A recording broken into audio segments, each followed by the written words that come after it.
In this video, I'm going to show you how to fix Assassin's Creed Black Flag not launching. So first thing you want to do is right click on Steam Properties and then Compatibility. Enable these two and then this one. Click Apply and then click OK. Now next, you want to go to Windows Security.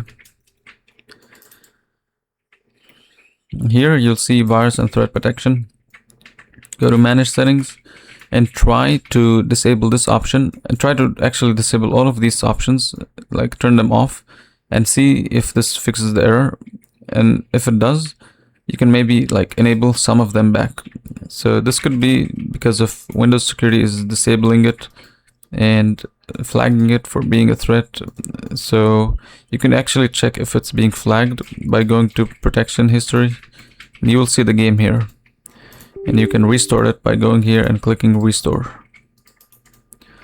So if you don't want the game to be flagged again, you can go here to Manage Settings, and down here go to Add or Remove Exclusions, and you can add the game manually. So if you find the game folder, you can just like put the path of the game folder.